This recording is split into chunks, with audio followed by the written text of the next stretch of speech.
Good evening. Woo! I can see you all the way back there. Can you see me? Yes. Woohoo! Welcome. I am so happy to see this crowd here. This is the beginning of the next 2 hours and 15 years. We are here to get some shit done, as I've heard a former U.S. ambassador say, and this is such an important night for us all to be together. Such historic action took place this weekend when 193 countries agreed together that they have a development, prosperity, sustainable growth framework and agenda for the next 15 years. And they said they need help, and we're here to help. I know everyone who's in the room is here because you share that vision, you want to be part of it, and you know that we're not going to get there with the old ways of doing things by just waiting for governments to pass on aid. We need everybody involved and everybody at the table. So that's what led to this idea to celebrate the end of the Sustainable Development Goals Summit with both a celebration and a recommitment to move forward and get some work done. So I want to first thank my co-hosts. I'm Kathy Calvin from the UN Foundation. Also the UN, sorry, I'm actually pretty tired tonight. The UN Non-Governmental Liaison Service and Project Everyone, who made it their mission to tell everyone about these goals. And we've got some government partners who've come together to celebrate this with us and to commit to also finding innovative solutions as we work forward. The United States, Brazil, Kenya, Estonia, and Chile. And many other governments who are supporting the work that we're doing here. The United Arab Emirates, Israel, Fiji, Liechtenstein, Somalia, Singapore, Vietnam, and Japan. Pretty diverse. And I want to give a special thank you to the White House Office of Science and Technology for having the vision that this was the right way to end the summit and the right way to start the next 15 years. Then let me finally give one more thank you, and that is to the partners who made tonight possible: the Caterpillar Foundation, Dell, Guggenheim, BNY Mellon, MasterCard, Intel, and Rockwood Asset Management. So here we are. It's a historic weekend. And what are we going to do? Well, Ted Turner would say, stop doing the dumb things and start doing the smart things. And he would also challenge us, as he does every day, everyone can make a difference, and anyone can make a difference, and everyone can. And that's really why we're all here. We all have something to bring to the table, and you're going to hear about some pretty special ones tonight. It was amazing when we thought about asking around to see, are there some innovations out there already? And I think you're going to hear in a few minutes, not only are there, but there's some amazing ones that will make a difference in the way we move forward into the next few years. What usually people say at this point is, okay, now we've got the goals, now for the hard work. Come on. This is going to be the fun part. This is the exciting part. This is the amazing part. We've got work to do, but we know it's going to be a lot of amazing stuff that's going to happen. So I want to say we wouldn't have gotten here without an old friend of mine who I've known from way, way, way back. She was a trailblazer even when she was tinkering in her dad's shop. She is now the U.S. government's Chief Technology Officer. Megan Smith is a revolutionary. I'm not really sure if they knew what they were getting in for at the U.S. government when they brought her in from Google, but you will find out tonight as she leads us through a really exciting discussion of the many opportunities we have ahead and some of the most exciting innovations that came forward when we set out a call to join us. Thank you very much for being with us, and over to Megan Smith.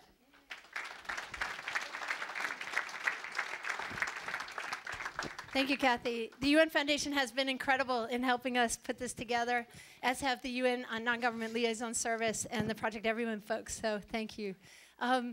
It's awesome to see you, and it was so incredible earlier today when we got to meet the innovators.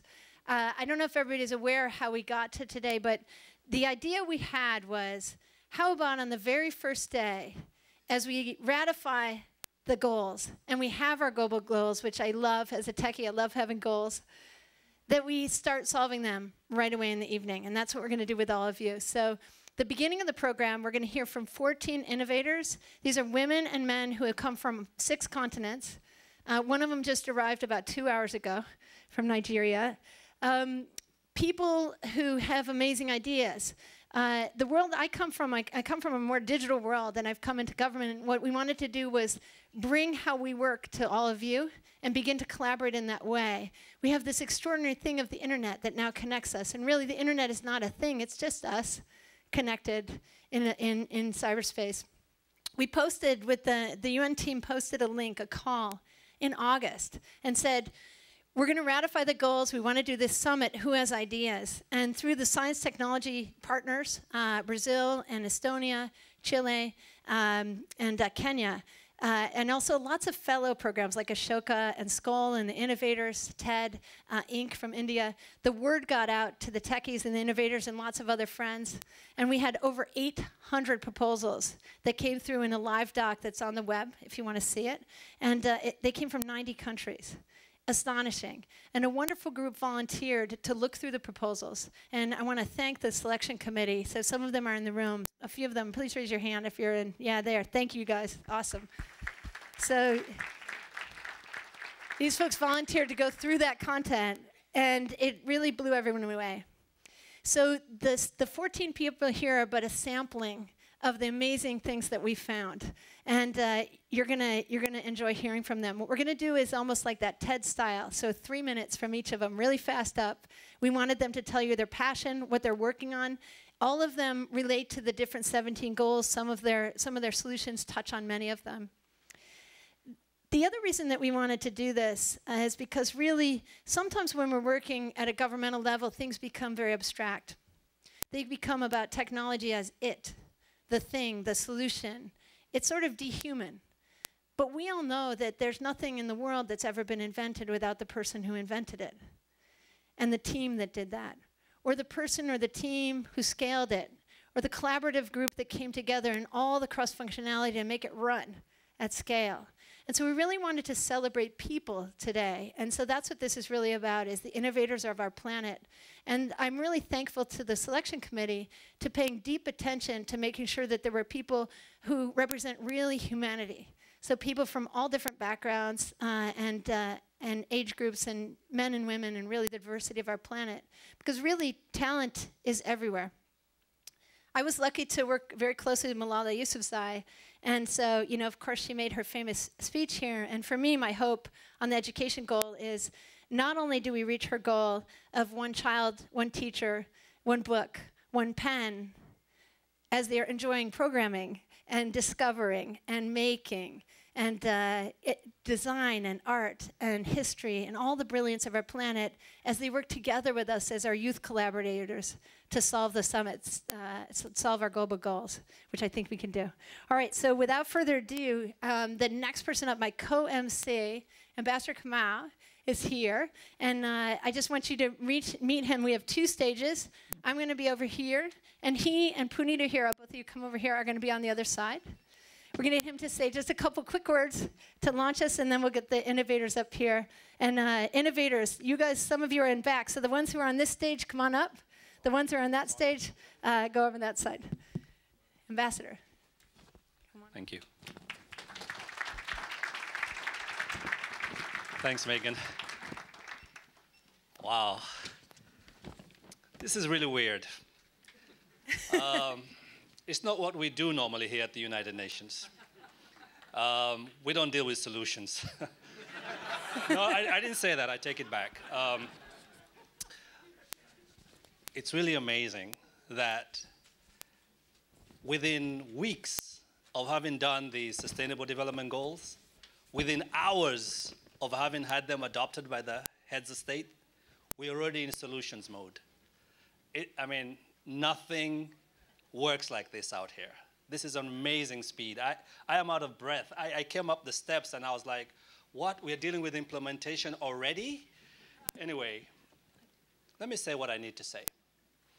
We worked on the sustainable goals with some people who are in this room. Elizabeth, Tony, I see so many faces. I don't want to begin mentioning them. And it was an incredible struggle, an amazing struggle. And we never, ever thought this moment would arrive. So it's just fantastic to be here. But there is one thing that we have to deal with, which is how we get everybody together because even though the goals are great, we still don't have the full solution matrix in place. This is about the solution matrix. It's about how we put together the governments, the civil society, the private sector, and the individuals to make it work. It's about the connectors. It's about the solvers. It's about the solutions. That's what we're looking for today. And I am very excited to be a part of this. I don't think I have anything more to say except let's get on with it, because clearly we only have 15 years. Well, I think we should try for 5 or 10. I think we can go fast. And so we're going to bring Agnes, come on over here. So I sometimes think that instead of government being parental, we should be a platform on which our solution makers stand. And so we will move out of the way. Okay. And this is Agnes Nikki, yeah? Yes, Nakiria. Who is has an incredible legal background. And so many people in Uganda, where she's from, do not have any representation, maybe more than 90% of the prisoners. And so she's going to tell us what she has done, which is just astonishing. Welcome. Thank you. Hello and good evening, everyone.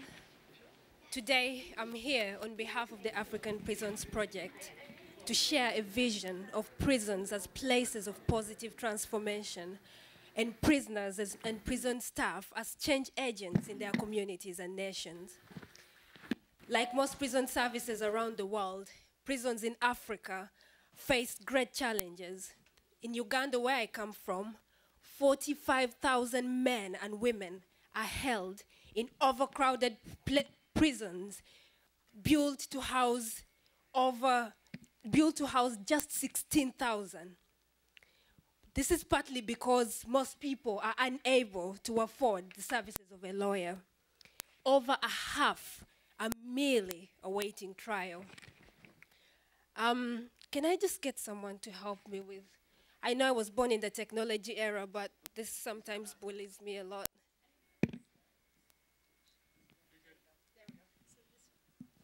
Thank you. Thank you very much. As I mentioned, in Uganda today, over 45,000 men and women are held in prisons built to accommodate just 16,000. Most people are unable to afford the services of a lawyer. Today, I'm here to share with you how our solution, with its proven record of success, can serve as a model for the world to transform its prisons into incubators of true, positive, and lasting reform. For example, Susan is one of our students supported by the African Prisons Project to study law. She was the lead petitioner in a 2009 landmark case that led to the abolition of the mandatory death penalty in Uganda. She has become a leader of reform and rehabilitation in her prisons. Her fellow inmates rely on her for legal guidance and support, and she aspires to promote the rights of women upon her release.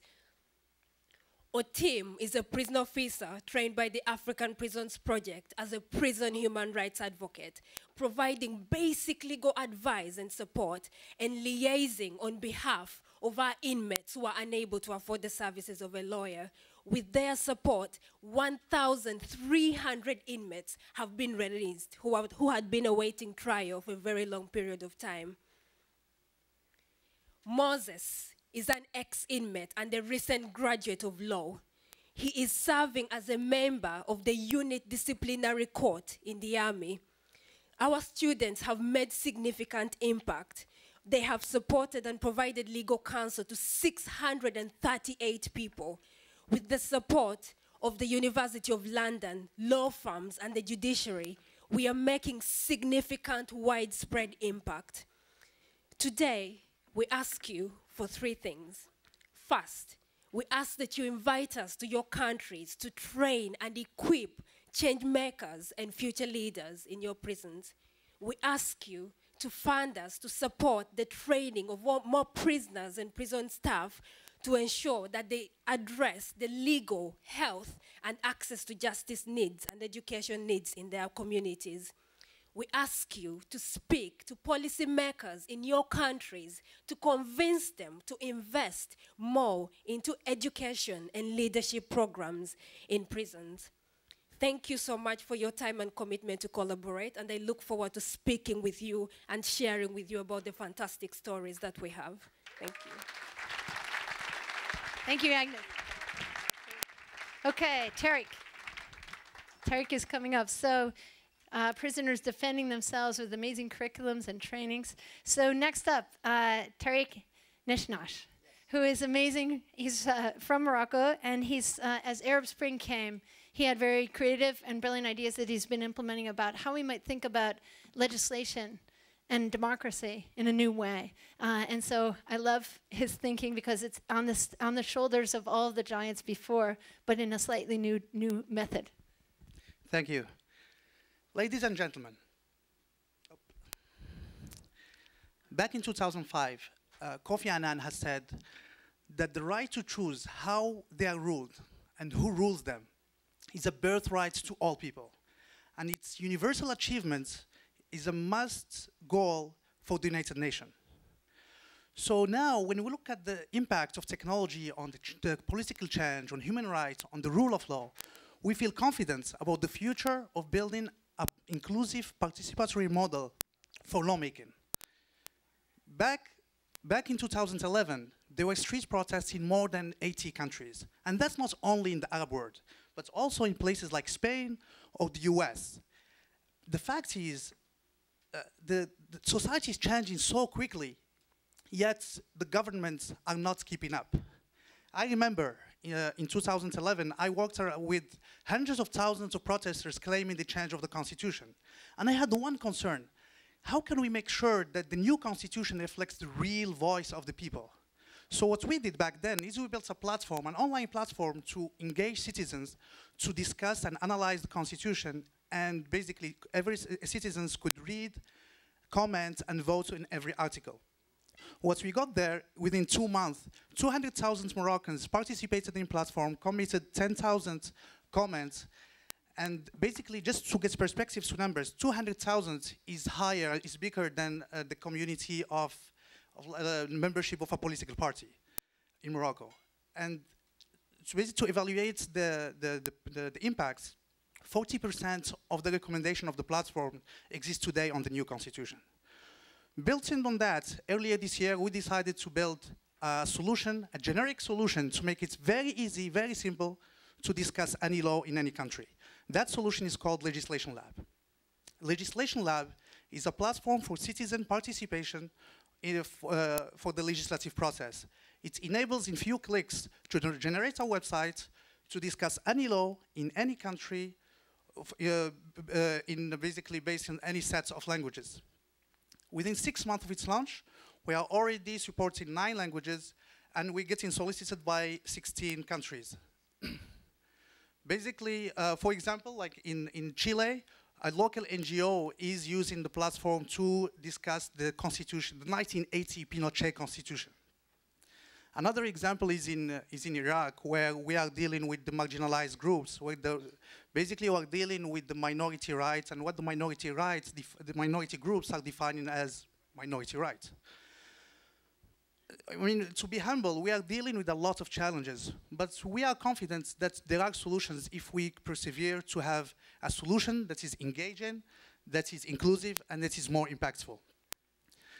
Basically, what I'm presenting here today is a technology that enables participation in legislation.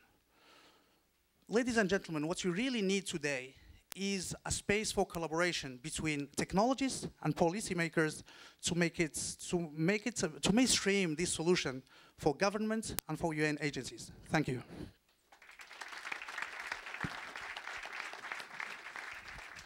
Okay, now we're going to move to the other stage. All so right. Kind of turn our attention over there. If you can hear me? Yeah. Great. So, we're going to hear now from African Design Centers. That's Christian Benimana. He is an architect with mass design, and he wants to revolutionize the continent, the African continent that is, with African design centers. His dream is to create the first generation of human-centered African designs.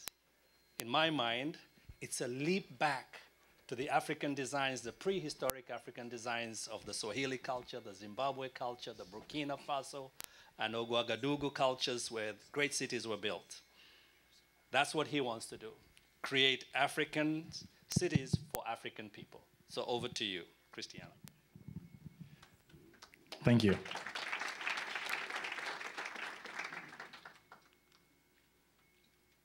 The slides are not good. Okay, cool. Thank you. I'm an African architect educated in China. Why China? Because my country didn't have a school of architecture until 2008. Plus, how many other African architects do you know? That's right. Italy alone, it's not clicking. Italy alone is estimated to have 4 times the number of architects the entire continent of Africa has. So to become one of the architects, I had to study abroad on a scholarship. The amount of transformation I saw in China was incredible, but I also saw serious problems. Like some of, I'm sorry, I'm having troubles with the clicker. It's not going fast enough. Yeah, we've experienced some massive displacement of population and some pollution as well in China. My country, Rwanda, is going through a building boom too. Cities are changing, and they're changing fast to accommodate this new development. The problem is there is little local knowledge to avoid the challenges I saw with China's fast development. Fortunately, in my work at Mass Design Group, we have a philosophy. We believe architecture must have a transcendent idea that instills dignity. I had joined Mass Design Group to design a hospital, Butaro Hospital in rural Rwanda. This hospital was designed to have maximum impact. It was designed to employ over 4,000 local people to build it, and build it using all local materials. But it was also designed from a patient's perspective. Instead of, my slides are not going, I'm sorry. Instead of patients looking at a room full of other sick people, they have a view to the outside, they have a window and a view to the outside landscape. This hospital makes people healthier, it's good for the environment, and brings dignity to this community. I'm sure this impact-based human-centered design approach is the only way we're going to save African built environment.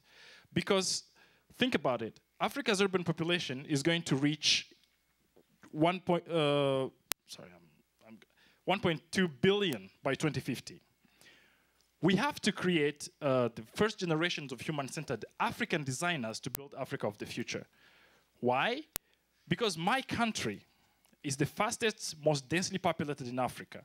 It needs the first generation to help design and build,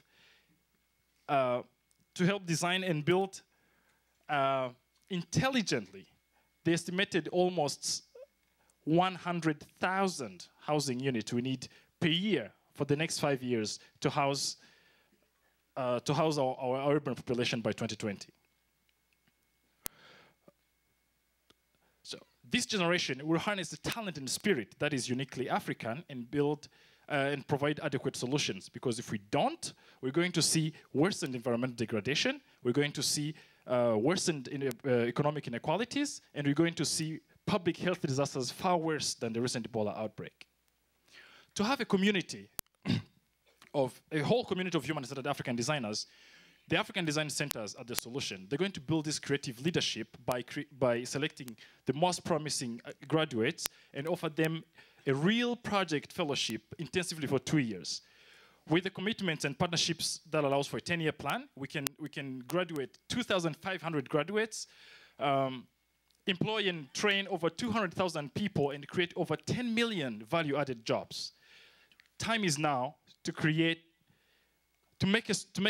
make decisions to build cities and improved communities where economic, social, and environmental opportunities exist for all. Thank you very much. Thank you, thank you. Thank you very much, Christian. Thank you, that was great. Thanks a lot. So there you are, Back to the Future.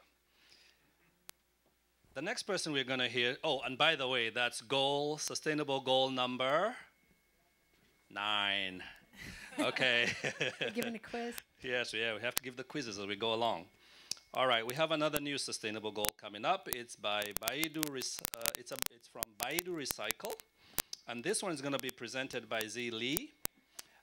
In 2013, China had 1.2 billion mobile phone users.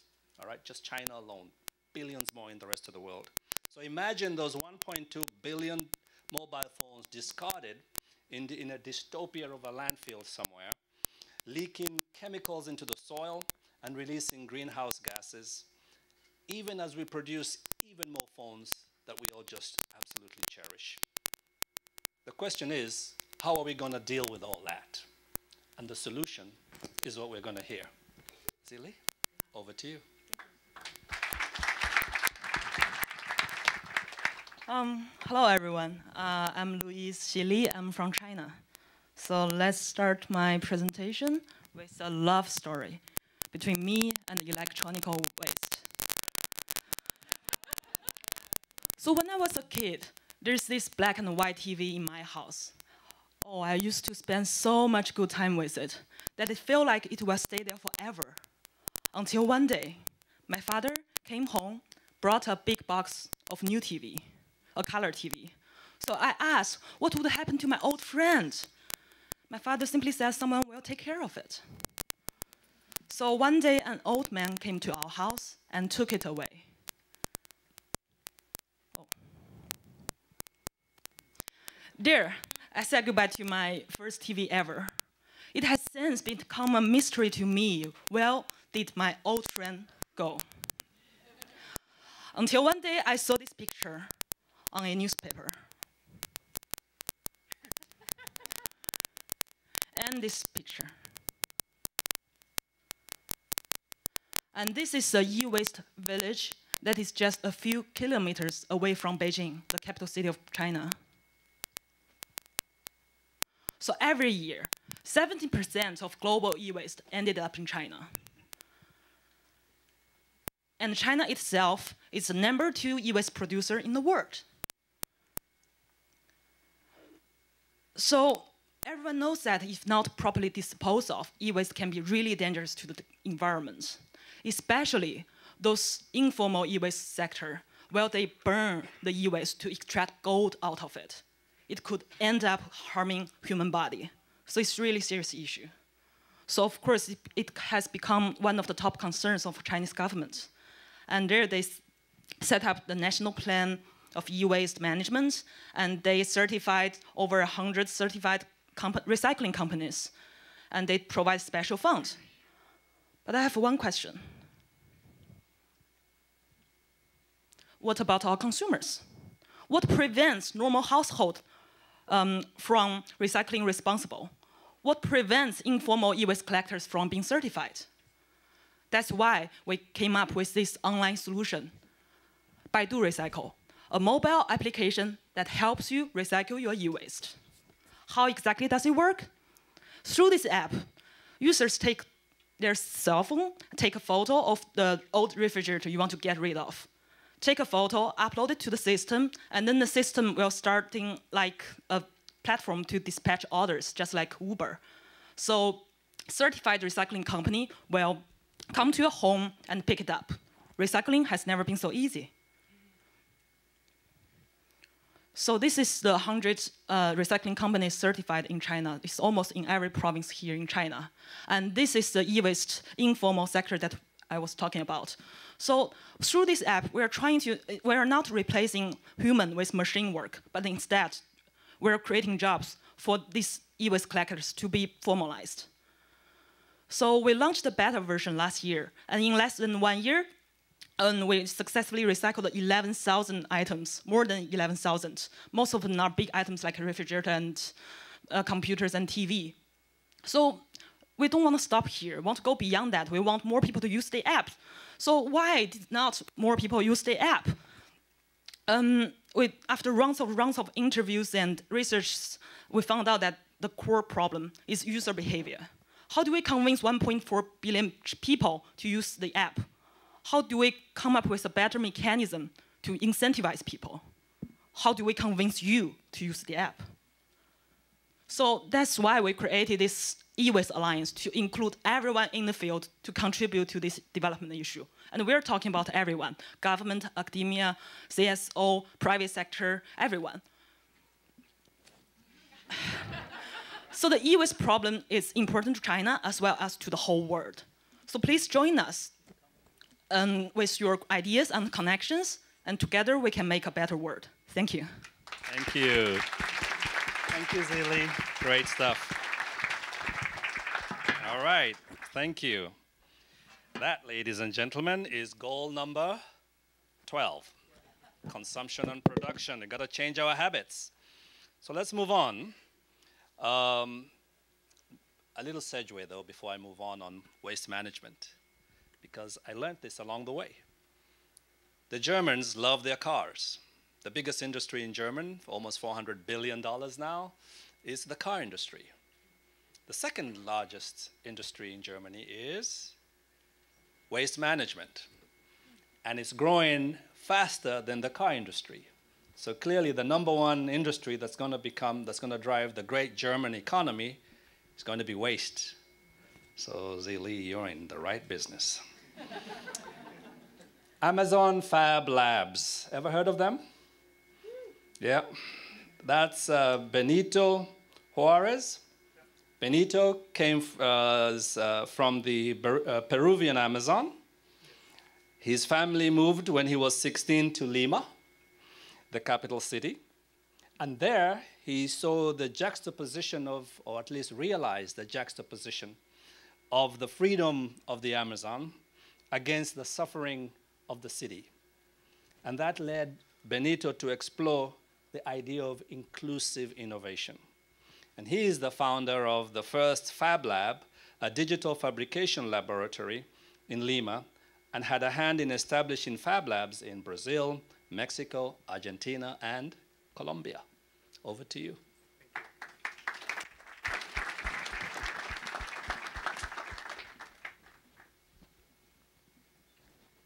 Thank you very much.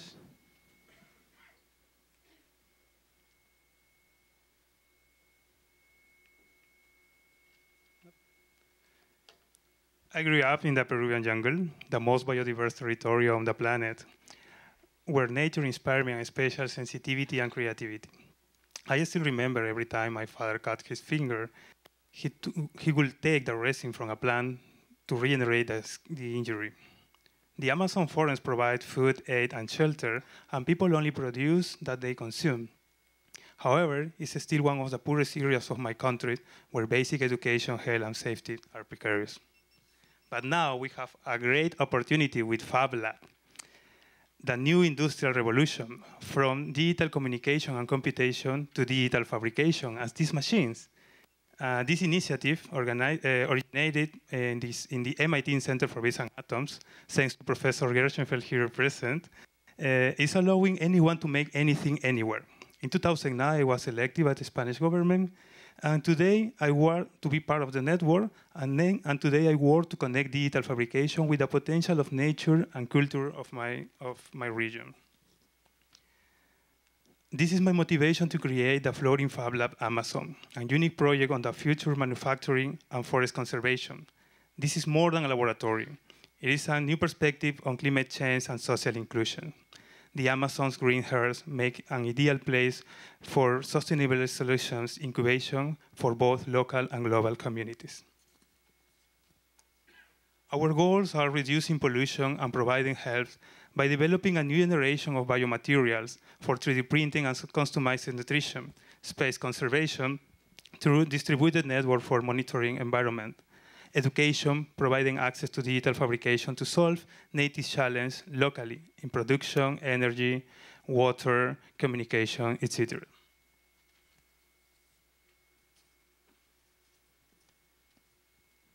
Indigenous local knowledge and global best practices together can create methods of synergy as eco-construction, new materials, environment adaptation, and new green economy. For example, the walking tree moves 10 meters in 30 years, adapting to a shifting ground. We are making walking house to adapt homes to the rivers. We need your support to make this project real. We expect to start the construction of the first pilot next year to cover 5% of the Amazon River. For the initial structure and the lab equipment and its staff, we need $2 million of support. Then we invite you to help scale the project to 25 labs distributed along the river to cover the 100% of the Amazon River for both local conservation and global sustainability. And finally, I would like to invite everybody here to join us, to join to the jungle and to join the Floating Fab Lab. Thank you very much. Wow. Phenomenal, phenomenal. That's just phenomenal. Back to you, Megan. Okay, thanks, Kamal. I was lucky to be in school with Neil, who's here, and he teaches a class how to make almost anything. And it's amazing when you start to learn how to make all the things that we have in our homes and our pockets. And this idea from the Fab Lab community, of which there's hundreds of Fab Labs around the world. If you've never been to one, I encourage you, find the Fab Network, a community of makers all over the planet, and visit one of the Fab Labs, make one of your own, make sure there's one in the school where your children are and where your neighbors' children are. The next one is related in some way because we just saw pictures of deep devastation of the forests. So next up is biocarbon engineering. So Susan Graham from the UK is going to join us. They have my favorite use of flying things. Come.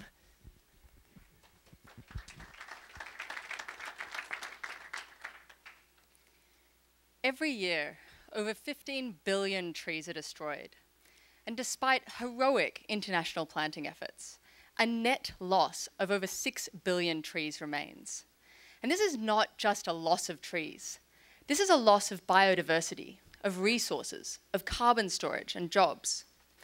And so last year, at the UN Climate Summit, a commitment was made to restore 350 million hectares, which is around the size of India and equates to about 300 billion trees. But the problem is, we're not going to achieve this goal with our current planting techniques alone. They need help. So we asked ourselves the question, how can we increase the planting rate while simultaneously decreasing the cost? From a tech perspective, we noted some really powerful emerging technologies, things like unmanned aerial vehicles or UAVs, remote sensing, robotics, and machine learning. And we combine these together into our solution to plant trees using drones. It works in 2 phases. First, we fly over the land and take detailed images that tell us about nutrients, biodiversity, and topology. We then churn that data through a machine learning algorithm to generate a precision planting pattern. Second, we upload that planting pattern into our quadcopter planting UAV, which flies at 2 to 3 meters above the ground and fires a biodegradable seed pod at 80 meters per second at each predetermined position. The seed pod penetrates the soil, is activated by moisture, and contains all the nutrients for healthy tree growth. With 150 two-person teams, we could plant 1 billion trees a year. And this has the potential, this has the potential to scale to tens of billions of trees. So this is at 10 times the rate and just 15% the cost of hand planting. We're currently developing this technology in the lab, and we're moving into field trials in the coming months. So who needs trees? Well, the market can be broadly divided into 2 groups. You've got the extractive industries who have a profit motive and a regulatory requirement to replant their trees. And then you've got the much larger ecosystem restoration market. But in each of these cases, it's critical that we partner with local ecologists. The key is to put this technology into the hands of people who are already planting trees so that they can ensure positive environmental impact, as well as massive social uplift through job creation. And so today, we ask for 2 things. First, we need information. We need detailed information on specific places to plant, the species required, the land ownership, and current land usage. This type of information is empowering for innovators like us. Second, we need financing. Innovative projects need backing to develop the technology, and they need commitments to do large-scale field trials so we can test our technology with local species in local soils in all of the countries that are represented here tonight. My name is Susan Graham. My CEO, Lauren Fletcher, and with Biocarbon Engineering, we invite you all to join us as we change the world, 1 billion trees at a time. Awesome. Awesome, awesome. I like that use of flying things. Next up is an amazing colleague from Burkina Faso, Her Royal Highness Nita De Gama. She's a mechanical engineer. I like that. And she's going to tell us about Abze Solar. And it's really focused on women and girls in a really creative way. And so I will trade off a little bit with you. So look at the light. Beautiful innovation around solar and lighting. Thank you. This is my Mama Light Solar Lamp. Thank you for inviting me and recognizing our work. Many thanks. This is a robust solar lamp designed to adapt to our climate. And with, it's a dust-proof, drop resistance, and also with our sun, you can charge it for 8 hours, and you have 5 hours light in the evening. As you know, on the sunset in Africa, it's totally dark. If you just close your eyes, you will see that it's completely dark. That's how it is. 90% of the people don't miss light. The Mama Light Initiative for Sustainable Energy, really, it's meant to empower the people. We're distributing more than 10 million solar lamps to help the people. With the Mama Light lamp, they can really study, work. The impact is huge. It's also make life more easier for women and kids. And more important, it's healthier. As you know that 4.3 million people dying every year for indoor pollution. This is really a pity. Why the Mama Light Initiative for Sustainable Energy is unique? It's a bottom-up approach, community-based, owned by women, managed by women. We're training them to install, maintain, and I'm insisting on the maintenance because vocational training is really key. When you're technical, you know that you really need to go in that. And then comes, I'm really welcome the partnership that we have with UNDP. We commit within the Sendai framework to train, and we are training 5,000 youth and women in every country in the Sub-Sahara, combined with the multifunctional platform of in several countries. It's a ticket out of poverty, I can tell you. The impact is huge. Immediately you have 200,000 people who benefit. And you can imagine in Africa we are sharing those 200,000 people, you can multiply that by 10 easily. What we need, of course, is access to finance. We need to adapt also the tools. We need to be more flexible, listen to the bottom, working together with the local authorities, that's what I'm doing, the traditional authorities, to deliver the goods that they need, adapt it to our climate. It's very important. This is really key. And what I'm doing is to strengthen the supply chain for you.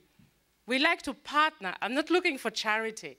I want to be partner. We are part of the value chain. So time is limited. I would like really to share more with my experience and move our production lines to Africa. This is very important because the transportation cost is really huge. I thank you very much for your kind attention.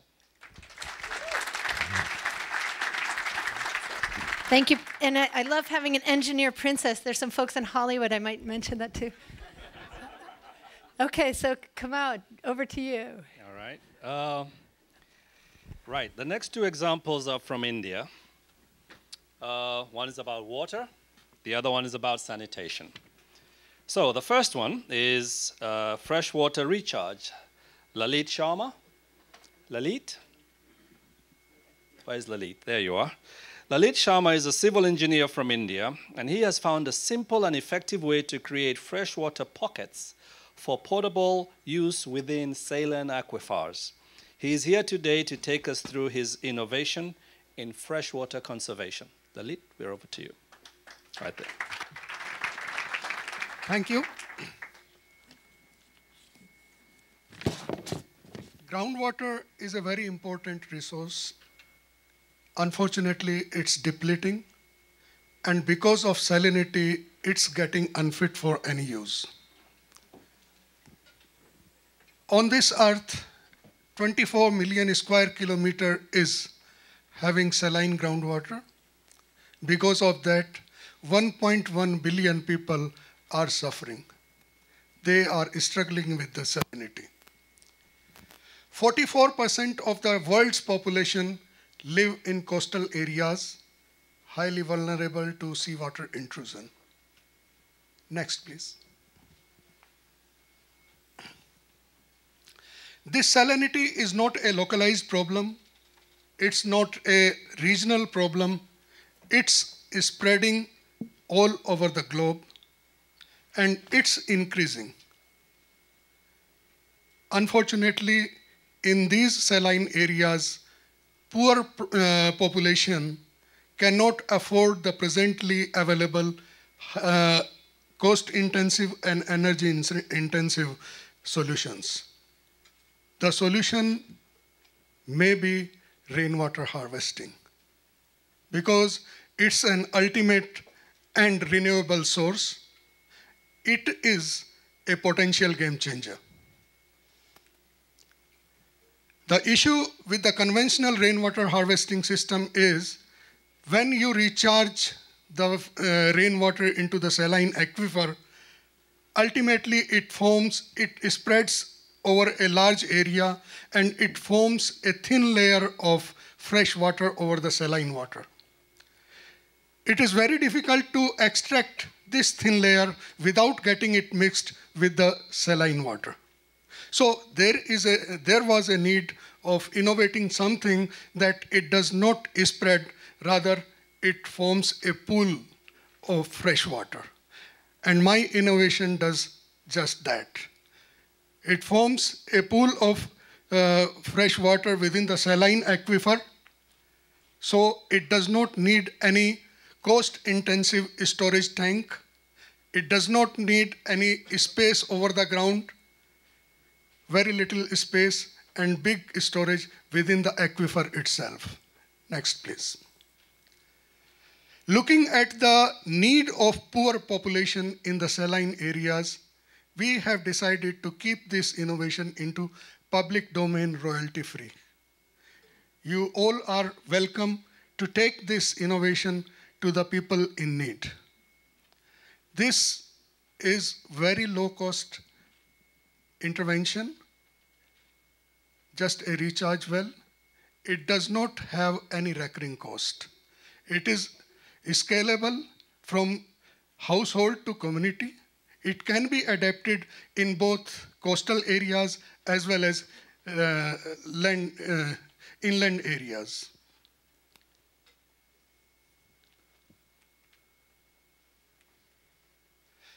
We have already implemented this, and it is successfully working in institutional, household, and agriculture settings. So friends, I request you all, please, being a small NGO, we have limitations. But if we can come together, we can take these sustainable solutions to the people in need and make their life easy. Thank you. Thank you very much, Lalit. The thing with engineers is that they think everybody's as smart as they are. I would love to know how that solution works. I have a place I could use it. The next example, as I said, is also from India, and this one's built around sanitation, and we are talking about a company called Bunker Biolues. Namita Bunker, a former jeweler and a budding social interpreter, decided in 2008 to take on the challenge of sanitation in India. That's no small feat, I suspect. After a short stint with a toilet company, to better understand the industry, she came up with the idea that will help revolutionize sanitation in her country. Today, her and her husband and business partner will present on our behalf. Is the husband here? All right. Please. Thank you.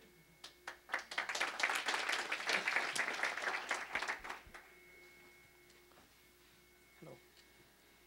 So Namita is on her way to France next month, and her passport is with the France consulate, and I'm here. I have a 2024 visa. Thank you. Visas. So the statistics are scary as far as sanitation is concerned. Still not? Yeah. I would not like to talk about the billion numbers in terms of access to sanitation or open defecation. India represents almost 60% of the, India represents nearly 60% of the population of open defecation in the world, and it's a scary scenario. Added to that, the recent MDG assessment by WHO and UNICEF that has put burden of sanitation more. So 91% of the global population has access to clean water, whereas it's only 68% which has access to sanitation. So the added burden is all the more on sanitation. So that's the solution of not having lack of access to sanitation. The BioLoo, which comprises a toilet cabin, a multi-chambered metrized biotank, which holds the bacteria, and it treats human waste at source. It's an unsewered, non-networked, decentralized treatment facility. Right? And here are the details. So you have a modular structure, a knockdown unit kind of. We take it and assemble at the site. Everything happens within a day. And Namita has designed it, so it's a patent pending technology. The biotank or the bacterial culture, it has been patented by the Indian Defense. It had primarily come up for the soldiers across the borders where the treatment facility was not there. So they had invented it for the Indian soldiers, and we are proud to associate with it to take it to the civilian population. It's an anaerobic digestion process, completely sealed tank, and the bacteria that treats the human waste, and we'll see the process. So as the human waste, the fecal matter passes through the different chambers, it treats the human waste. So quickly, huge impact, varying settlements, schools, households, military, refugees. In schools, we partner a lot with the companies under their CSR programs and provide sanitation systems. In the trains, that's one of the good solutions. Not many of you may know, but the Indian trains have open chute system wherein the fecal matter drops on the tracks. And this is a unique scenario wherein the non-user benefits a lot. So there are a lot of low-income families that stay close to the tracks, and they benefit a lot by the system compared to the passenger himself or herself. The technology has great utility and vitality across the world, and we are keen to take it abroad. It's a very simple solution using a bacterial culture that would treat the human waste at source. So we have done some mathematics, and to install around 1 million BioLoos across 5 years, $20 million is the investment. Right, thank you. This is the school. Thank you very much. Back to you, Megan. Terrific. Thank you. Okay. So next up, where is Bart Weekends? Here. So Bart is from Belgium, and he's knowledgeable about rats, and he has a very creative ideas already in scale around using animals as partners in several humanitarian areas. So welcome.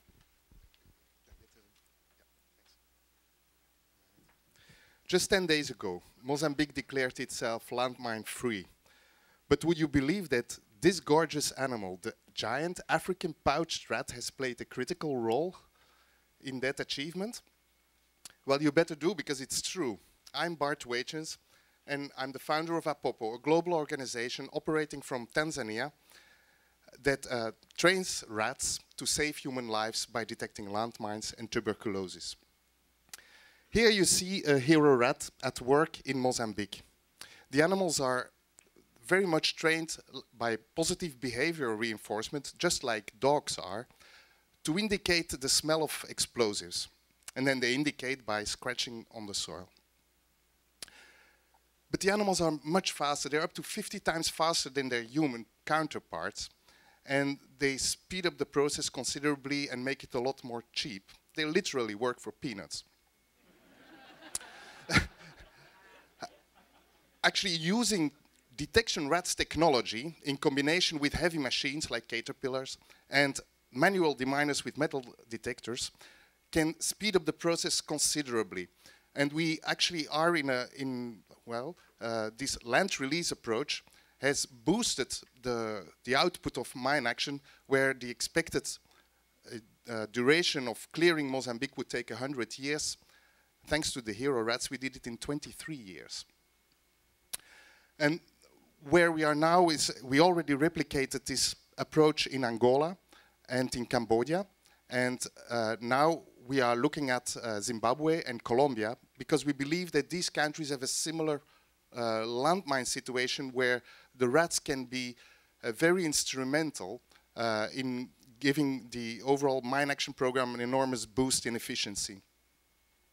To do that, we need to work at maximum capacity, we need about $2 million per year per operational program. For the 4 operational programs we have running now, around $8 million yearly, yearly cost. We also train rats to detect tuberculosis. And here you see a tuberculosis detection rat at work in a central lab facility in Dar es Salaam, Tanzania, where we cover the entire city, collecting samples from all the clinics and run them through a rat screen. And why is this important? Because the routine technique to screen for tuberculosis is microscopy, and it fails by 50%. But not this buddy. He has here found a sample that he indicates by putting his nose for 3 seconds in the sniffer hole, and then he gets a click sound and a food reinforcer. Utilizing this algorithm of fast screening all samples in a megacity, running them through such a rat unit, and the algorithm utilizing the high specificity of a microscope and the high sensitivity of a rat, we have consistently increased case detection rates in Dar es Salaam, Tanzania, and in Maputo, where we already replicated, by over 45% since 2007. So far, we screened 140,000 patients and found an additional 8,500 people who were initially missed by microscopes. Our 10-year goal is to bring this model, which is really a cost-efficient health intervention, a preventative health intervention. We want to bring it to 15 megacities in the high burden. There's 22 high burden countries, and we want to bring it in 15 of these megacities in high burden countries. To do this, our goal is to screen 5 million people and have our intervention lead to the prevention of 1.5 million infections. To do this, we need an overall $25 million or 2.5 million per year. To conclude, we think that we're only scratched the surface of the potential of detection rats technology. We also want to soon start training rats to detect non-communicable diseases like cancers. And also for the detection of improvised explosive devices, the animals might have a use complementary to dogs. And well, there's a lot to say more about, but my time is over, and you can always find us later to talk more rats. Thank you. Thank you, Bart. Next up is a project called the Born Project, which is co-founded by Anna Maria Saarinen, who's coming up. And 8 babies die every minute. And a lot of times it's due to lack of any kind of intervention in those first few hours. And so we welcome Anna Maria to the stage to talk a little bit about that. She's got an amazing thing she's going to show you on her phone in a minute, but we'll do that in a sec. Okay. Welcome. Wait, I got one. Yeah, I got one less hand than I need. Okay, go. Just push that one aside. Thank you so much. Wow, what a special honor to be here. And congratulations to the other presenters tonight. You're doing a great job. Didn't make me any less nervous, but you're doing a great job. So we have the project that we started in Minnesota called the Born Project, which has its roots in the Midwest with a little baby who was diagnosed with critical congenital heart disease at 2 days old. She was entirely asymptomatic, but she was in profound heart failure, being sent away from the hospital. And that was my daughter, Eve, my third child. So we thought everything looked great, but she indeed was not doing very well. Wow, this clicker is super sensitive. You're right. The other one doesn't work, and this one moves ahead. So because of her situation, we were able to start exploring how a little red beam of light could actually reduce the chance that a child could leave the newborn nursery undetected with a very serious heart problem or other health condition. And that red beam of light is actually pulse oximetry. It's been around a pretty long time, actually, about 25 years, so commonly used that most doctors refer to it as the fifth vital sign. But it wasn't being used on newborns for whatever the reason. And we had a lot of babies, actually 1 in 3 in the newborn nursery, that were leaving hospitals right here in the US undiagnosed. So once we got our pilot up and running, we were able to approach the federal government here in the US to look at how this screening tool can be used as an early diagnostic. And within about 18 months, we were able to have the US Department of Health and Human Services make a recommendation that all newborns in the United States should be screened for congenital heart disease using pulse oximetry. So this is a test that has so far saved an estimated 3,200 newborn lives in the United States for about the cost of a diaper change in the newborn nursery. So the technology, while widely accessible in NICUs and in well-resourced areas, wasn't available in a platform that was sort of affordable and accessible. And we were able to team up with industry to co-launch and co-develop the world's first mobile phone pulse oximeter. That reduced the cost of pulse oximetry screening considerably. It was a 10x solution, basically brought down the cost by 10-fold, and increased access by, they're just sort of jumping ahead on their own, and increased access by 10 squared, so about 100-fold. Getting it into the field has been just a really an incredible opportunity for us. This is from last week in Sichuan province, where we are already in implementation. We have a screening program there that is screening about 78,000 babies across 50 different delivery sites. This is a very resource-poor area, but thus far we've had remarkable implementation success with this device in partnership with the government at the municipal and provincial and national level, and with clinicians countrywide who have really shown a keen interest in how this can actually help detect secondary conditions such as pneumonia and sepsis, which are the number 2 killers of newborns around the world, claiming about 1 million lives annually. So that became our sort of target condition as we look into low resource settings, and we've been really excited to see the results coming through. So data collection and data communication have been a critical part of this project. That's the beauty of a mobile health platform. And I don't know if they've been able to see like what's showing up on there. I'm sure oh, look at my heart rate. That's pretty much what a newborn is like. Because, yeah. So doctors, don't be alarmed. Yeah, so it's actually really great. It's got the same sensitivity and specificity as a hospital-grade pulse oximeter, but what it's calculating there is that my blood is really well oxygenated, so it's at 100%, exactly where we want it to be. My heart rate is ridiculously high, and then the perfusion index. Yeah, exactly. Like the alarm would be going off if I had the sound on it right now. But then if you just click on the middle button, what it does is monitor over any given time. We can send just the screening result or the like 1 hour, 6 hours monitoring on a baby who might seem ill.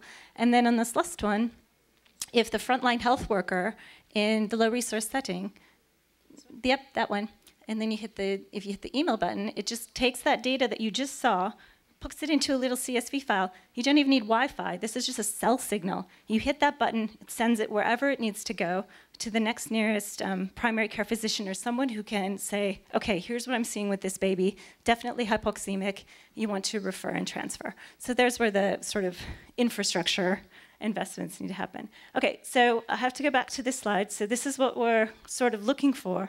A $2 million investment actually is going to, at this point, scale screening to about 10% of all newborns, so 13 million babies born each year. And then we also need to leverage both existing and new partnerships, both governmental and private sector, for impact and greater ROI. I mean, this could be, we're ecosystem driven. This is about what the treatment infrastructure looks like, how we can get these kids to proper care, using Susan's drones to deliver amoxicillin to babies who have sepsis or pneumonia. Right on, to raise your hand. That's like such a great opportunity to do so much more with this. And then empathy, understanding that every death is preventable. These are all the places where pilots are happening, and that is the opportunity we have to save 1,200 lives a day for the rest of the Sustainable Development Goals. And lastly, my daughter, if she were born anywhere in 95% of the rest of the world, she would be dead today. So I really, really thank you for letting me share her story and our work, and I hope to talk to you more after.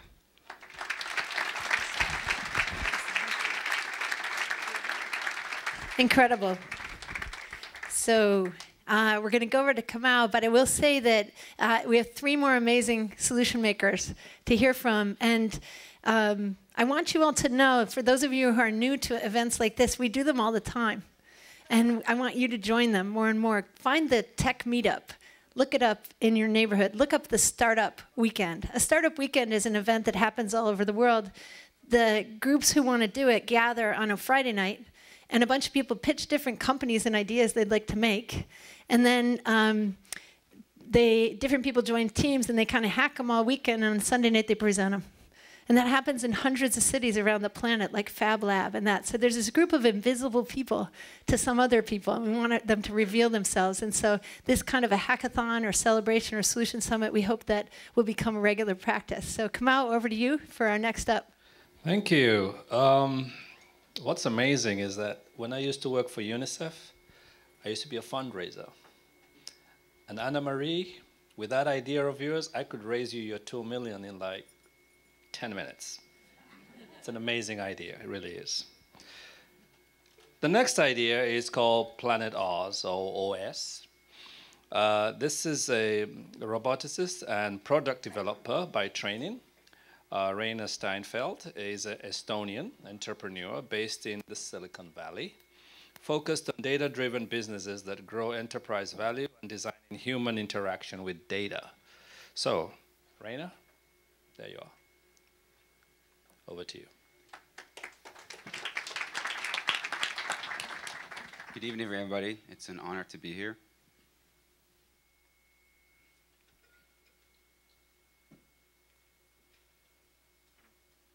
In 1998, former United States Vice President Al Gore introduced a concept called the digital Earth, a virtual planet that is geo-referenced, connected to the world's digital knowledge. In the past 15 years, we witnessed a quiet revolution in the deployment of sensor networks acquiring data from the atmosphere, oceans, and land. However, this data is often public and it's hard to find, access, and use.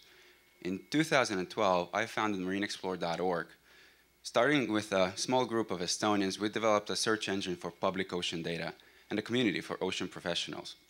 We got data from 35 organizations and 40,000 devices around the world, and 8,000 excited community members asking for more. We learned that unless we go beyond the oceans, our unique approach would not be able to make a difference in the world. That's how PlanOS was born. PlanOS is a new revolutionary search engine designed for the next generation of the digital Earth, delivering access to public data without moving it. Combined with PlanOS Toolkit, domain experts can work with software developers to create bespoke applications to solve some of their most pressing problems. So you may ask, how much data is out there? Nobody really knows for sure, but we know that our new system has indexed more data in the last 3 months than we did in the last 3 years. We hope that in not so distant future, we will be able to bring you that to your fingertips. So what would you do with better Earth data? Imagine all Earth data being interconnected, available to the creativity of the brightest minds of our time, from domain experts to software developers to the children that are just starting to explore the world. And PlanOS can provide solutions in affordable and clean energy, in combating climate change, in protecting marine ecosystems. For example, PlanOS has been used to develop many solutions, including a real-time data dashboard to increase the power output of an offshore wind farm by combining turbine data with local weather data in one system. Or, for example, replacing spreadsheets with real-time environmental monitoring for the offshore and maritime industry. Or, for example, using sound field analysis to reduce man-made noise in the oceans. Al Gore said that we need a digital Earth. I think what we really need is a planetary nervous system. Come and help us and join us to build a resilient, interconnected network that helps us to truly understand what the planet feels, and let's make decisions about the future and sustainable future today. Thank you very much.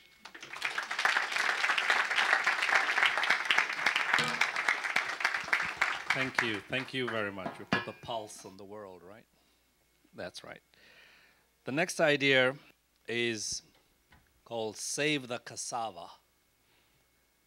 Laura Boykin, a computational biologist in Australia, seeks to empower African scientists with the knowledge of genomics and high-performance computing skills to not only tackle the whitefly cassava disease, but also to curb future insect outbreaks. Over to you, Laura.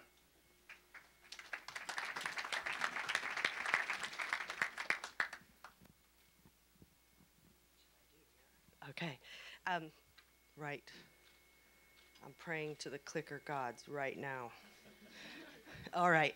So whiteflies, with the Latin name Bemisia tabaci, are the world's most devastating insect pests. They have a global distribution. They all look alike. They transmit viruses, ultimately causing billions of dollars in damage each year. These whiteflies feed on the leaves of over 600 plants. It's during this feeding that the viruses are transmitted from the whitefly to the plant.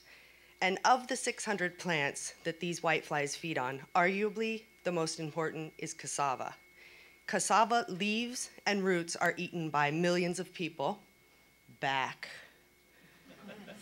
You listen to me.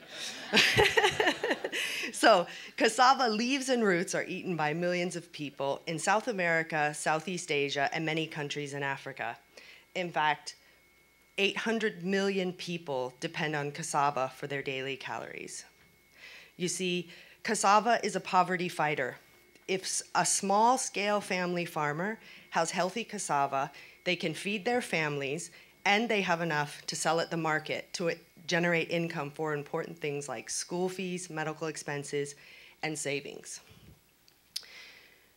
But cassava is under attack by whiteflies. Whiteflies are transmitting two devastating viruses, cassava mosaic and cassava brown streak diseases, and they ultimately kill the plant.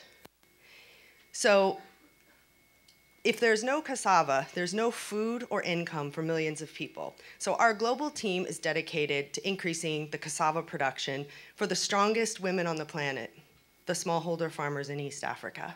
80% of the farms in East Africa are owned by women, and they're the sole focus of our research. And my goal on the team, or my role on the team, yeah, come on, is to use genomics, phylogenetics, and supercomputing to study the speciation of whiteflies. So we take individual whiteflies and we isolate their genetic information, and then we put this information into a supercomputer and we generate a phylogenetic tree. And phylogenetic trees can be interpreted much like family trees. Interconnected lines indicate more closely related individuals. So this diagram shows that there are 34 species of whiteflies globally, and not one as previously thought. Identifying more species of whiteflies means that we need to protect cassava from more than one enemy. And this speciation information is given to breeders and other scientists and is used to give farmers resistant varieties to the correct species that they're encountering. Now, but generating these phylogenetic trees is computationally really intensive. So for example, for 19 samples, this many phylogenetic trees is the result. We have thousands of samples, so you can clearly see the need for supercomputing. So currently, collaborators from East Africa are coming to my lab, and this is slowing down our progress, right? They're having to travel to Australia, bring the flies, bring the data. And so one of the things that is definitely needed is we need computational biology capacity in East Africa.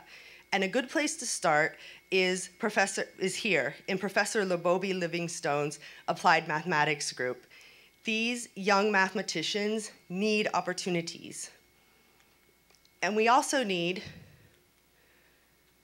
DNA mobile sequencing technologies and computers so that we can test for these whiteflies and these viruses in the field to prevent the spread of the viruses and the whiteflies. And we have regional facilities to do molecular diagnostics in these countries. So now it's time to add computational biology to the equation and mobile DNA sequencing technology so that we can not only prevent whiteflies and viruses, but also equip East Africa with the technology and the knowledge they need to fight future outbreaks. Thank you.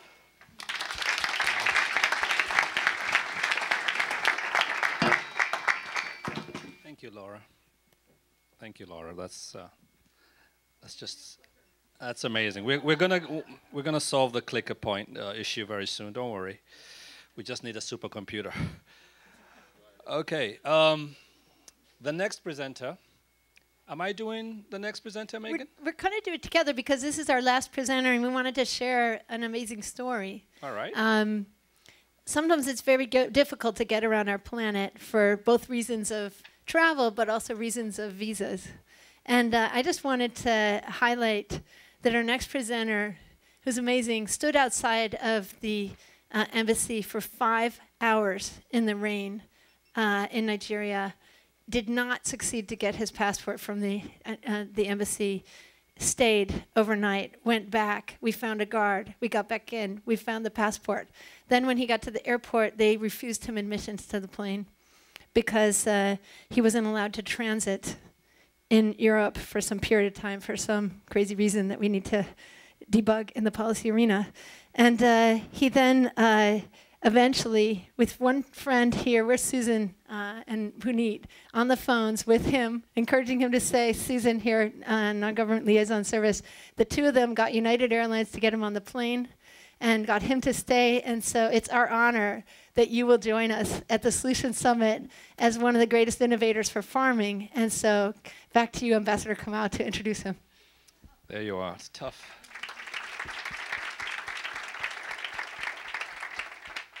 It's tough being an African and trying to move around the world. Hey, I know what you mean, brother. All right. Cold hubs, right? Cold hubs. Nyameka, this name's going to kill me. It's, you're going to have to say this name when you come in, Nyameka. All right, the last name. All right, so I'm just going to say he's Nigerian. That is a farmer, a social entrepreneur, a radio presenter. He grew up frustrated, not just with the embassy, but with mounting losses of smallholder farmers, all right? And through his research, he discovered local farmers were losing about 45% of their crop due to excruciating heat in markets that just couldn't store the stuff, right? And from those frustrations, he developed cold hubs concept. So, over to you, Nameka. Thank you very much.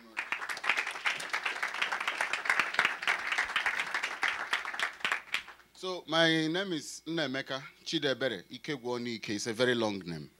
And my last name in my language means somebody that talks too much.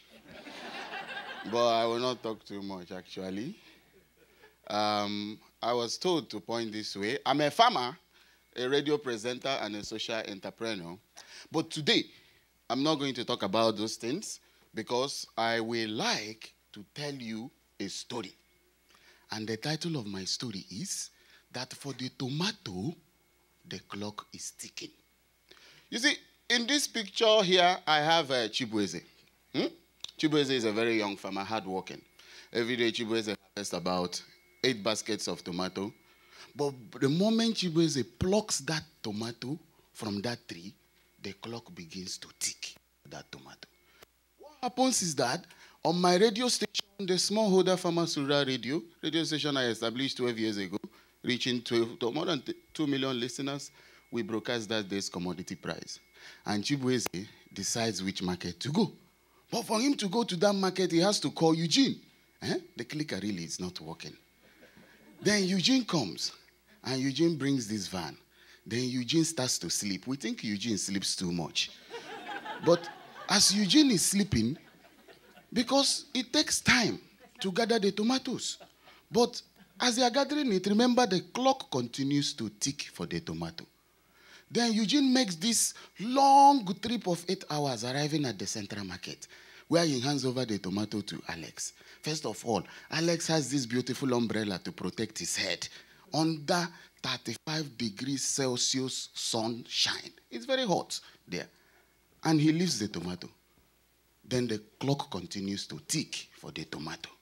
You see, 4 hours into that market day, Alex is running around. He gathers fresh leaves to try and keep the tomato safe. But there is nothing. There is no cold storage in the market. The clock continues to tick for the tomato. Then, by the end of that market day, Alex is tired. He dumps the tomato, and the clock ends ticking for the tomato. You see? And as a radio presenter, I go back and ask people, farmers, how was market that day? And they tell me that they actually lose about 45% of their harvest due to lack of cold storage. The thing is, reports are out there that says about 200 million smallholder farmers are affected by this problem, and they lose 606 million tons of food. In our world of so much advancement in science and technology, there is no need for those numbers, really. Just last year, we built a solar-powered working range. Just a cold room, so well designed that it can be placed in markets and farms. And it is 10 times less than what you can get conventionally. And it's a very simple idea. So what people do, they just bring their baskets of tomatoes, and we transfer them into these plastic crates, and we stack inside this cold room, extending the shelf life. Extending the shelf life from 2 days normally to 21 days. But it's a business for us. So we still collect a little bit of money from them, 50 US cents, to store per crate per night. A simple model. And we are here, our goal is eliminate those losses completely, increase their income, and have more nutritious food available, you see. Right now we are in Nigeria. We have 10 cold hubs in Nigeria, 50 next year. We want to expand to Kenya and to other parts of Africa. So what I'm really saying is there's no need for continuous post-harvest losses in perishable food. Invite us to your country. Let us help you people. Wherever you invite us, we will go. Let us eliminate these losses completely. That's the end of my story. Thank you, please. Thank you.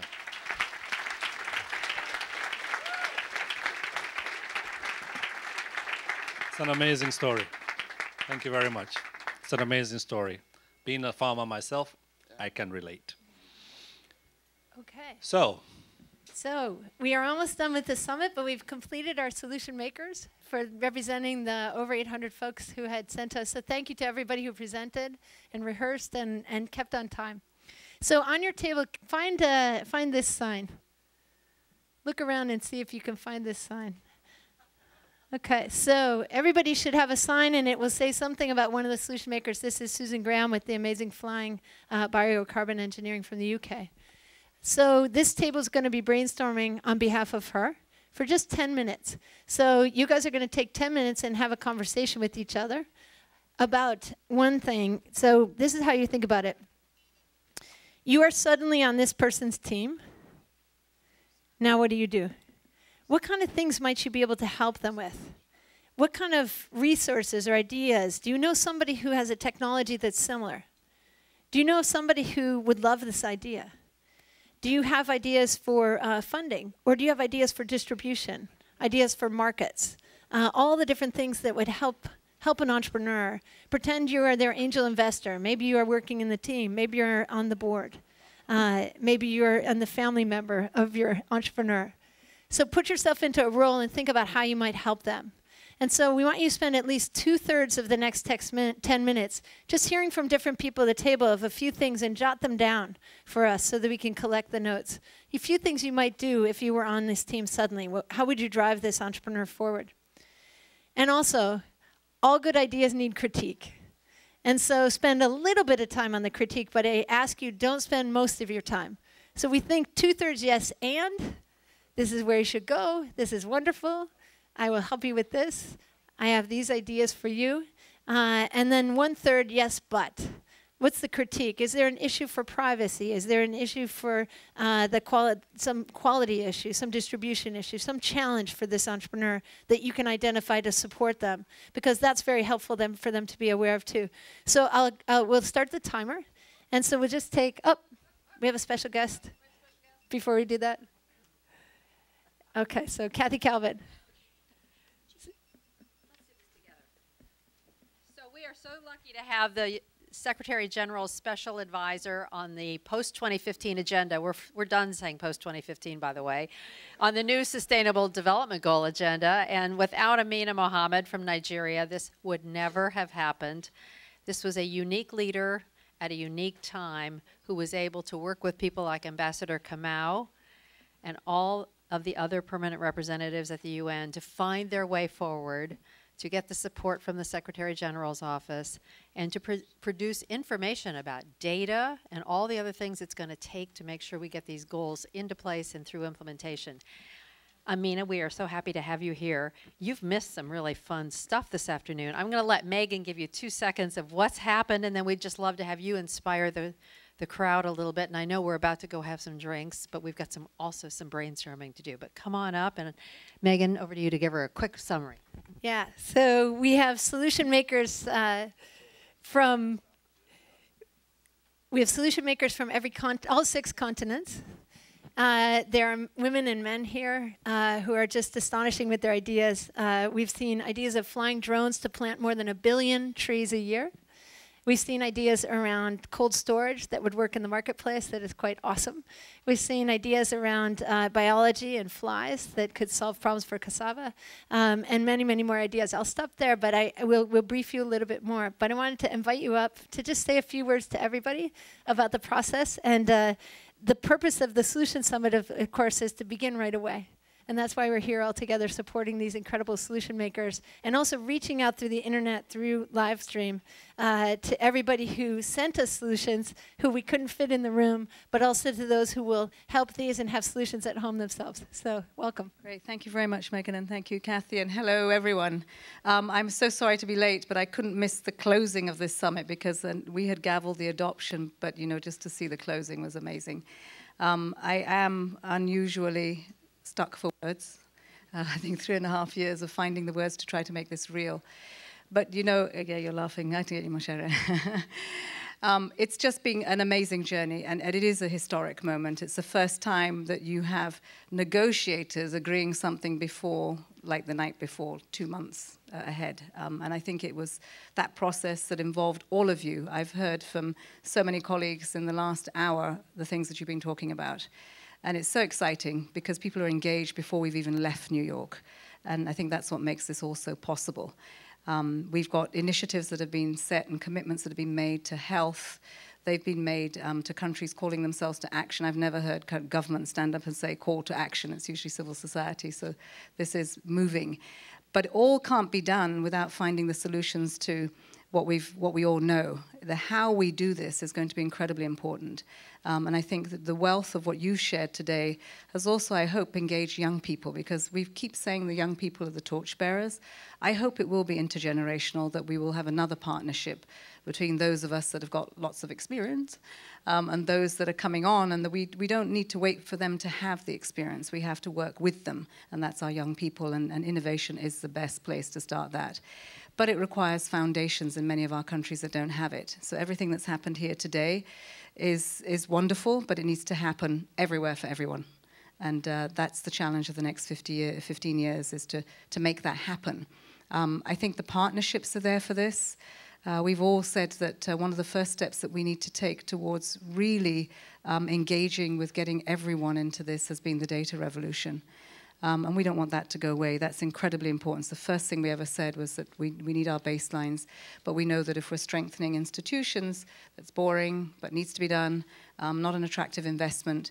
We can make it attractive if we show the sort of innovations and the data technology and the big data that's around that excites people to do things because they can see them in real time. They can make real of what seems very far off. And I think that's what's special about all of this. Implementation's key, but it's key at the country level. And it's hard. In many countries, it's very hard. But I think the opportunities are there. And everyone's excited about it. We've just got to get up and walk the talk. And you started doing that this evening. So thank you very much, everyone. And let's go and do it. Right attitude. Thank you so much. Okay, so normally when we have these kinds of summits, we give ourselves 20 or 30 minutes for brainstorming, but we just want to get a sampling on behalf of folks here. So my goal for you at your tables is that you'll have maybe 3 yes ands or 4 yes ands that you want to share with the entrepreneur, and maybe 1 or 2 or 3 yes buts. And I want every single person at the table to get a chance to say anything. So we'll start now. And I'll just let you know when we call time, somebody just scribe it down and save this so that we can give it to your innovator. Maybe you just bring it directly to them. And we will be hearing a couple more words, and then we'll go into the next room, straight down the hallway, where there's a much larger area with food and celebration.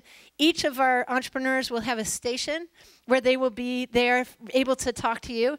And the wonderful sponsors also, who are incredibly innovative and working on the goals also, will be near them, so you can talk to them about some of their innovative work there, and all of us can be together, and some more people will join us. Okay, so we'll start the timer now. 2/3 yes and. How would you help these folks? What would you do? 1/3 yes but. Go. Thank you, everybody, for amazing energy and ideas that you've brought to people. I'm going to, I just want let's hear 2 ideas out of the room, just because we are pressed on time and we have lots of friends over in the other side of the building who want to join us. So anybody want to just shout out something awesome that they're going to do and which idea it is? Come on, there's something in the room. Yes.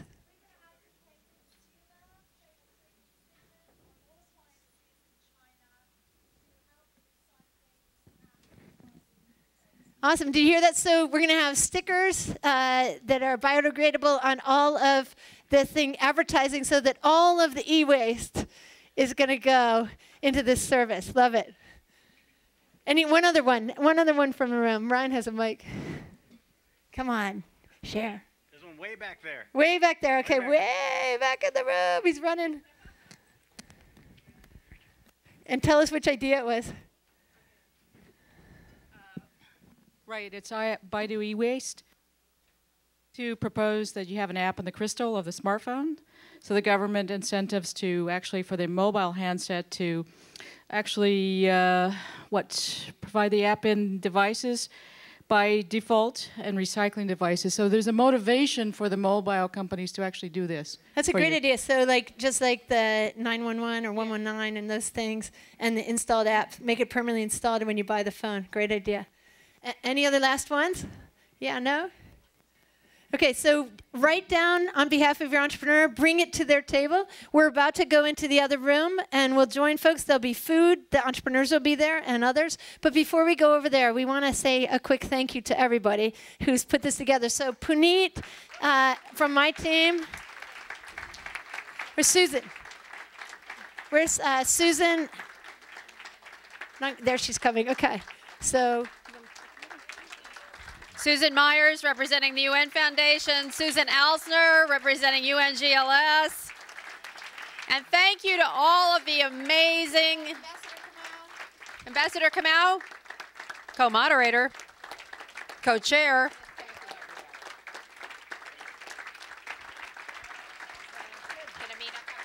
So this is a new way of doing things. I'll let you know that last night I saw an email from Europe. We have a refugee crisis, of course, and I saw this tech Fuji. 700 people already signed up on the Facebook app for a hackathon on October 1st and 2nd to hack for different solutions, Airbnb, these kinds of companies, and techies are coming together to support. So I'm telling you, teammates from the global leadership world, we techies and the scientists, we all want to get together. We want to work very tightly together, not just at times of war, but in times of peace. And we want to get these goals done not in 15 years, but much faster. Thank you very much.